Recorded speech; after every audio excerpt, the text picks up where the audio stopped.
Madam President, I come to again raise an alarm about the massive carbon pollution that we are dumping into our natural world, and to tell the stories of two ocean creatures suffering from that pollution.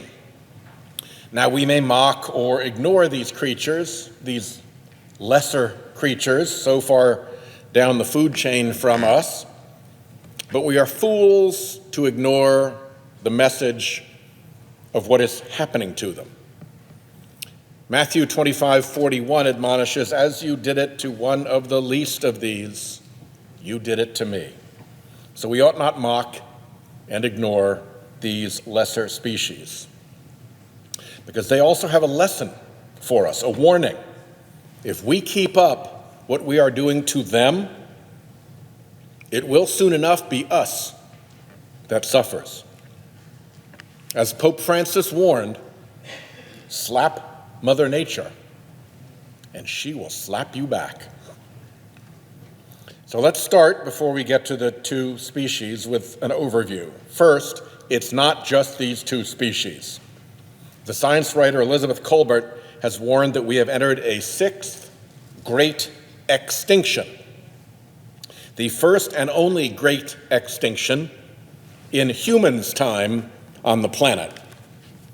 And that great extinction is driven by man-made pollution and climate change.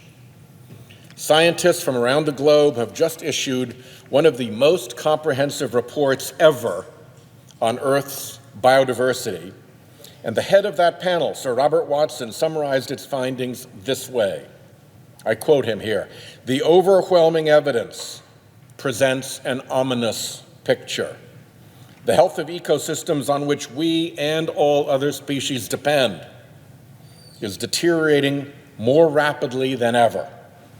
We are eroding the very foundations of our economies, livelihoods, food security, health, and quality of life worldwide."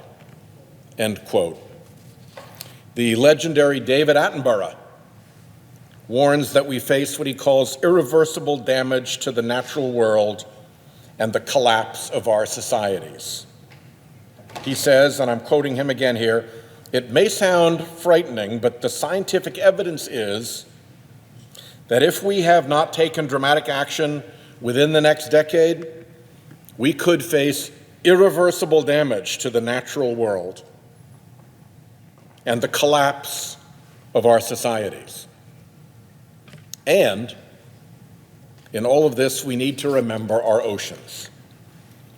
Oceans are warming and acidifying and literally suffocating ocean species as oxygen dead zones expand. Earth's oceans warm at the rate of multiple Hiroshima explosions worth of heat per second. Per second. They acidify at the fastest rate in at least 50 million years. They're also fouled with our plastic garbage and polluted by runoff from farming and stormwater. Our ocean's warnings are loud and clear and measurable. They are chronicled by fishermen and sailors and measured with thermometers, tide gauges, and simple pH tests that measure acidification. And it's this acidification that takes me to these two species. The oceans are absorbing around 30% of our excess carbon dioxide emissions. And they do that in a chemical interaction that takes up the CO2 but acidifies the seawater. And don't pretend that there's any dispute about this. Acidification is a chemical phenomenon. You can demonstrate it in a middle school science lab. You can demonstrate it with your breath, an aquarium bubbler, a glass of water, and a pH strip. In fact, I have done so right at this desk. Here's the first species, the tiny pteropod. It's an oceanic snail about the size of a small pea. It is known as the sea butterfly because it has adapted two butterfly-like wings that can propel it around in the ocean. Acidifying waters make it harder for pteropods and a lot of other shelled creatures to grow their shells and to develop from juveniles to adults. Researchers in the Pacific Northwest have reported what they called severe shell damage. Severe shell damage on more than half of the pteropods they collected from Central California to the Canadian border. These images show the pteropod's shell when the creature's underwater environment becomes more acidic. Not good for pteropods. Maintaining their shells against that acidity requires energy that would otherwise go into growth or reproduction. So increasing ocean acidity makes it harder for species such as the pteropod and other shelled creatures at the base of the oceanic food chain to survive. Who cares? Who cares about the lowly, humble pteropod? Who cares about some stupid ocean snail? Well, for one, salmon do. Half the diet of some salmon species in the Pacific is pteropods. Salmon fisheries support coastal jobs and economies across our Pacific Northwest. Offshore fishing in the United States is a multi-billion-dollar industry connected to hundreds of thousands of livelihoods. If you care about our fisheries industry, you should care about the humble pteropod. An entire food chain stands on its tiny back, and we are in that food chain. Move up the food chain a little, and you find another creature facing peril from acidification, the Dungeness crab. You see this crustacean on ice in your local fish market. It's an important commercial catch along our west coast. In 2014, the last year the Pacific States Marine Fisheries Commission did a comprehensive report, the Dungeness catch was worth nearly $170 million. It is Oregon's most valuable fishery, and important also for Washington State and for California, where annual landings run between $40 and $95 million. Up north in 2017, Alaska's commercial landings of Dungeness crabs totaled more than 2.1 million pounds. Last month, marine scientists reported that acidified oceans are dissolving the delicate shells of Dungeness crab larvae. The acidic environment is not just damaging the shells, but also damaging the larvae's mechanoreceptors, the hair-like sensory organs that crabs use to hear and feel and make their way around the sea. The damage to the crabs is bad news, but worse is that we're seeing it now. Scientists thought hardy Dungeness crabs wouldn't be affected by acidification for decades.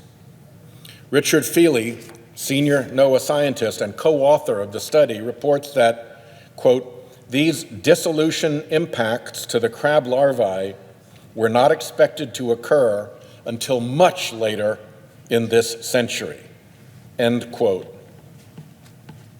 The sentinel implications for the entire ecosystem are grave. If the Dungeness are feeling the effects of ocean acidification now, what other creatures are feeling those effects too?